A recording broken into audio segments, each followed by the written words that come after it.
All right, everyone, welcome to another deep dive. Excited to be here. Today, we are diving into something that I think is super relevant to, well, pretty much everyone. Absolutely. We're going to be looking at torts.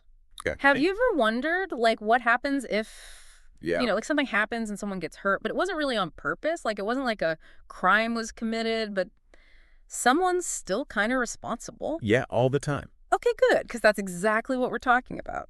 Perfect. So to set the scene, imagine this. You're at a friend's barbecue, someone's showing off their grilling skills. Okay. You know how it is, they get a little too excited with the spatula and they accidentally fling a hot dog Oh, no. right into the pool. Oh, man. Classic. But here's the thing.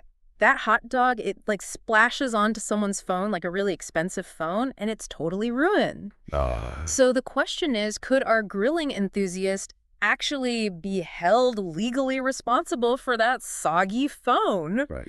That's where torts come in. Yeah, exactly. That's where it gets interesting, right? Yeah, because it's like an accident. Yeah. But is it, Right. Yeah, is someone at fault legally? exactly. So that's what we're going to unpack today. Yeah, so when we talk about torts, we're really getting at the heart of those everyday interactions where things go wrong. Okay. Like you said, someone gets hurt, but not because of a crime. Uh, The word tort itself, it actually just means wrong in a legal sense. yeah, interesting. It covers this whole spectrum of situations where someone's actions, or sometimes even their inactions, end up causing harm to someone else. So it's not just about someone getting hurt. It's about whether someone acted carelessly and caused that hurt. You hit the nail on the head. It's not about intentional acts like someone deliberately tripping you or something. Right. Negligence, which is what we'll be focusing on today, is all about unintentional harm caused by, well, carelessness, Oh, basically. negligence, got it. Exactly. So is it like a legal catch-all term for whenever someone wrongs another person or?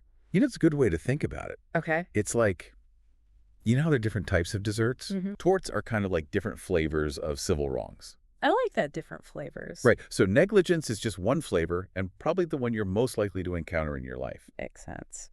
But you've also got things like intentional torts, which would be like if someone, let's say, knowingly spread lies about you, Yeah. or going back to that barbecue if they chucked that hot dog at you on purpose. Okay, so that takes it out of the realm of negligence and into something else. Exactly. And then there are things like strict liability, which usually comes into play with activities that are inherently dangerous no matter how careful you are. Gotcha. So lots of different flavors of torts. But today, we're really zeroing in on this idea of negligence. That's the plan. Because it seems like it's everywhere, right? Absolutely, it's everywhere. So let's dig into it. What are the building blocks of a negligence claim? Like, what do you actually have to prove in court to say, hey, this person was negligent and now they're in trouble? Okay, so to build a rock-solid negligence case, you need to establish 4 key elements. It's like building a house. You need a strong foundation. Okay, I'm intrigued. What are these 4 pillars of negligence? We've got injury, duty, breach, and causation. Injury, duty, breach, causation. And trust me, each of those elements can get pretty interesting when you start looking at real-life scenarios. Well, I'm ready to get into it. Let's break down each of those elements. Let's do it. All right, so we've got our 4 pillars of negligence: injury, duty, breach, and causation. It's like a recipe for a negligence lawsuit, right? Okay, I'm ready to cook up some legal knowledge. All right, let's do it. So first up, injury. What are we talking about here? Okay, so when we talk about injury in a legal sense, it's a little broader than you might think. Okay, broader than just a broken bone or a black eye. Exactly. We're talking about any kind of harm that's recognized by the law that someone suffers because of someone else's actions, or sometimes even their inactions. Okay, so it can be physical harm, but it can be other things too. Yeah. Exactly. So obviously, physical injuries, those are kind of the most straightforward examples, right? Right. But it can also include things like financial losses. Okay. How so? Going back to that hot dog scenario for a sec. Okay.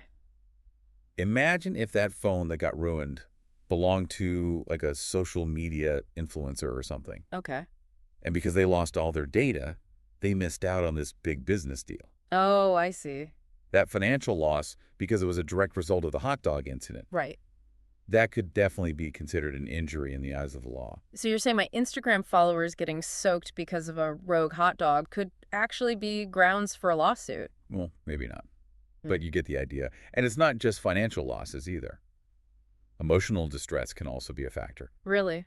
So like pain and suffering type stuff. Exactly. Like if someone develops anxiety or PTSD after being in a car accident that was caused by someone else's negligence or emotional distress, it's a real thing and Yeah. it can be taken into account. Wow. So proving emotional distress, that's got to be a lot trickier than like taking a picture of a broken leg or a ruined phone. You're absolutely right. It can be a lot more challenging to prove. It often requires things like expert testimony from psychologists or psychiatrists. Okay, so we've established that someone's been genuinely harmed in some way, either physically, emotionally, or even financially. Right. Next up, we have duty. What kind of duty do we have when it comes to other people, legally speaking? So duty, in this context, it refers to the legal obligation we all have to act in a way that doesn't put other people at unnecessary risk. Okay, so it's Yeah. like we have a responsibility to not be reckless and put other people in harm's way. Exactly. It's like this unspoken agreement we have as members of society to be considerate and careful so we don't go around causing avoidable harm. That makes sense. So can you give me an example of this duty in action? Sure. Think about something as simple as walking down the street. Okay. Even in that everyday situation, you have a duty to pay attention to where you're going. Yeah. Not to walk into traffic, not to shove people for no reason. It's about not creating a hazard for others. So it's like common sense, but with legal teeth. Exactly. Yeah. And of course, the more inherently risky an activity is, the higher the duty of care. Okay, so what about something like driving a car? That's got to come with a whole bunch of duties. You got it. Driving is a perfect example because you've got your traffic laws, which clearly lay out specific duties like obeying speed limits, stopping at red lights. But it goes beyond that, too. You're expected to drive defensively, maintain your vehicle. Right, make sure your brake lights aren't out. Exactly. Because if you cause an accident and it turns out your brake lights have been busted for weeks, well, that's not just bad luck. It's a breach of your duty to maintain your vehicle. Exactly. You had a duty to make sure your car was safe to drive, and you failed to meet that duty. Okay, so that brings us to breach then, right? You got it. So a breach is when someone doesn't live up to that duty of care they owe to others. Precisely. It's when someone's actions or inactions fall short of what's considered reasonable and prudent. So like in that sideswiping scenario we talked about before, forgetting to check your blind spot, that's a breach because a reasonable person would have looked. Exactly. A reasonable person would have taken that extra second to check their blind spot before merging lanes. So it's not always about doing something intentionally wrong. Sometimes it's about failing to do something that a reasonable person would have done. Exactly. And sometimes it's not even about doing something wrong at all. It's about failing to prevent something bad from happening when you had the ability to do so. Give me an example of that. Okay, so let's say you're the owner of a store Okay. and, there's a wet floor, but you don't put up a warning sign or anything. Oh, no. If a customer comes in, slips on that wet floor, and gets hurt, a court might find that you breach your duty to maintain a safe environment for your customers. Even if you didn't actually spill the liquid or whatever. Exactly. You had a duty to protect your customers from harm, and you failed to take reasonable steps to do so. That's a good point. So it's not just about our actions, but also what we don't do that can lead to a breach of duty. Precisely. Okay. We've covered injury, duty, and breach. What about the last one, causation? What's that all about? Causation. This is where things get really interesting. Okay, hit me with it. So it's not enough to just show that someone was injured, that the defendant had a duty to them, and that they messed up somehow. Right, you have to connect the dots and prove that the breach was the direct cause of the injury. Exactly. You have to prove that there's a causal link between the breach of duty and the injury. And that can get pretty tricky. I bet. How do you actually prove causation in court? Well, usually it's broken down into two parts, actual causation and proximate causation. Actual versus proximate. Okay, tell me more. So let's start with actual causation. This is where we get into the but-for test. The but-for test, is that like a legal thing? Yeah, it's a legal thing. I'm picturing a courtroom full of lawyers saying but-for back and forth. It's not quite like that. It's actually pretty simple. Basically, you ask, but for the defendant's actions, would the injury still have happened? Oh, okay. If the answer is no, then you've established actual causation. So like, but for that driver forgetting to check their blind spot, the other car wouldn't have been hit. Exactly. The driver's failure to check their blind spot was the actual cause of the accident. Makes sense. Now, proximate cause gets a bit trickier. Okay, how so? It's all about foreseeability. Could the defendant have reasonably anticipated that their actions might lead to that specific type of harm? Okay, so it's not just about whether their actions were a factor, it's about whether a reasonable person could have predicted those consequences. You got it. It's about drawing a line in the sand. Sometimes the chain of events leading to an injury is just too far-fetched or unforeseeable for the defendant to be held liable for all of it. Okay, I think I get it. So it's like if I leave a banana peel on the floor, I can reasonably foresee someone slipping on it. Right. But if that person trips, bumps their head, and then 3 weeks later they trip again because they're still a little jumpy from the first fall, that second fall, that's probably not on me, right? Exactly. Even though you could argue that it wouldn't have happened if they hadn't hit their head because of my banana peel. Right. It's about reasonable foreseeability. Yeah. At some point, you have to draw a line. In that case, the connection between your banana peel and that second fall is pretty tenuous. Okay, I'm starting to see how this causation thing can get really complex, especially when you have multiple people who might be contributing to an injury or a whole chain of events. Absolutely. And I'm guessing that's where things get even more complicated. Oh, yeah. That's where concepts like comparative negligence and comparative fault come into play. Okay, those sound intriguing. Let's dive into those next. Okay, so before we went down that rabbit hole of causation, we were talking about how things get messy when it's not just one person who might be responsible for an injury. Right, like in the real world, it's rarely a simple case of this person did this one thing wrong and now this other person is hurt. Exactly. It's usually way more complicated than that. Exactly. So that's where comparative negligence comes in. Comparative negligence, okay, what is that? It's basically this legal concept that acknowledges that sometimes, even if you're the one who got hurt, you might have played a part in your own injury. So it's not always a simple case of one person being 100% in the wrong. Nope, not always. Yeah. Let's say someone's driving way too fast and they rear-end another car at a stoplight. Okay. Sounds pretty straightforward so far. But then it turns out the driver who got rear-ended, they weren't wearing their seatbelt.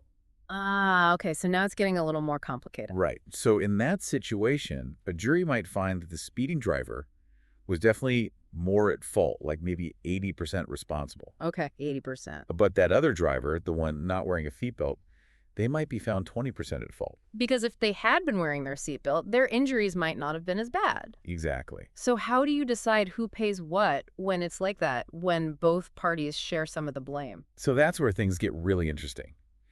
Under what's called a pure comparative negligence system, even the driver who wasn't wearing their seatbelt, they could still get some money for their damages. Really? Even though they were being kind of negligent themselves? Yeah, but the amount they get would be reduced. So let's say they were awarded $10,000 in damages. Because they were 20% at fault, they would only actually receive $8,000. Oh, wow. So it's like their payout is reduced in proportion to their share of the blame. Exactly. Pretty interesting, right? Yeah, that's fascinating. So you could still get some compensation even if you messed up a little bit. What about those situations where it's not even like one person was being super negligent? It's more like a whole bunch of little mistakes from different people that all kind of snowball into something bigger. Ah, you're talking about comparative fault. Comparative fault. Okay, that's different from comparative negligence. How? So comparative negligence is more about looking at the actions of the injured person and seeing if they contributed to their own injuries. Comparative fault is broader. It's about situations where you have multiple parties who all share some degree of responsibility for the harm that occurred. So like a chain reaction of bad decisions? Exactly. A classic example is a multi-car pileup. Let's say it's a super foggy day and visibility is terrible. Okay. One driver is tailgating the car in front of them. Another driver slams on their brakes for no apparent reason. And then a third driver who's busy texting doesn't see the commotion until it's too late and plows into the back of the line. Okay, so you've got like a perfect storm of bad decisions all happening at once. Exactly. And in a case like that, it might turn out that the tailgating driver was the most at fault, maybe 50%. Okay. The one who slammed on their brakes might be 30% responsible. And the texting driver, 20%. So how do you even begin to unravel that and figure out who pays what? Well, in situations like that, the damages get split up based on each driver's percentage of fault. It's like dividing up a pie chart of responsibility. Okay, so it's like everyone's piece of the responsibility pie determines how much of the financial burden they have to carry. Exactly. So it's not always about finding one person to pin everything on. Sometimes it's about recognizing that multiple people made mistakes and dividing up the responsibility accordingly. That's a really good point. Okay, so we've talked about comparative negligence and comparative fault. What about that last term you mentioned, respondent superior? That one sounds pretty intense. It does sound intense, right? It's Latin for let the master answer. But the master answer. Okay, now I'm really intrigued. Basically, it means that in certain situations, employers can be held liable for the negligent actions of their employees. So even if I'm the one who messed up my boss, could be the one who ends up getting sued. Exactly. But there's a catch. It only applies if the employee's negligence occurred while they were acting within the scope of their employment. So give me an example of that. Okay, so let's say you're working as a delivery driver for a restaurant, Okay. and while you're out making a delivery, you accidentally run a red light and cause an accident. Okay, so in that situation, because I was working my employer, the restaurant could be held liable for the accident, even though they weren't in the car. Exactly. Because you were acting within the scope of your employment when the accident happened. Now, if you had already clocked out for the night and were just cruising around on your own time, that would be a different story. Right. But as long as you're on the clock and doing your job, your employer could potentially be held responsible for your negligence. Wow. Okay, that is a lot to think about. Are there any famous cases that show how this respondent superior thing actually plays out in the real world?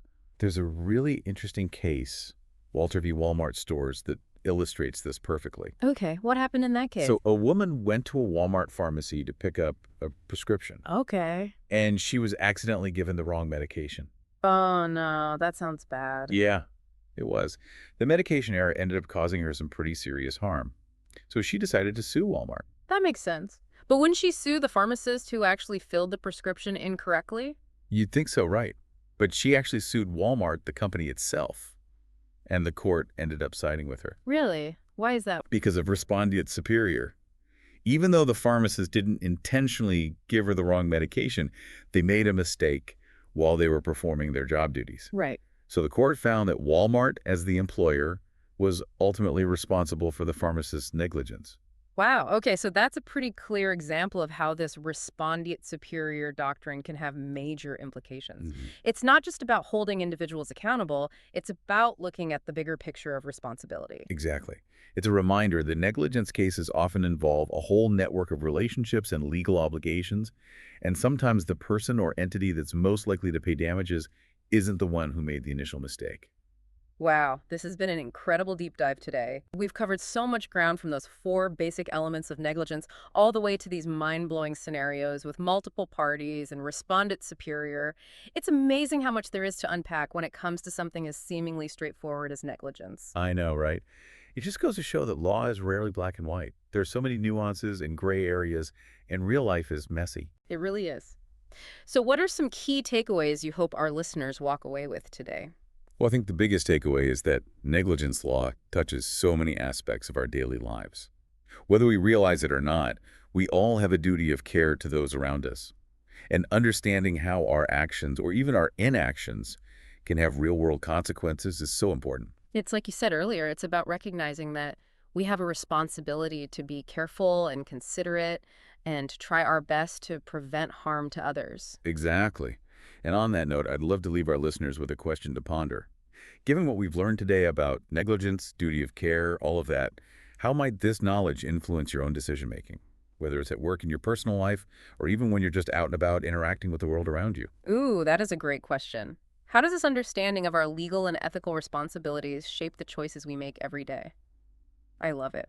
Well, that's all the time we have for today. Thanks for joining us for another deep dive into the fascinating, sometimes messy, always relevant world of law. Thanks for having me. It's been fun. And to all our listeners out there, stay curious, stay informed, and we'll catch you next time.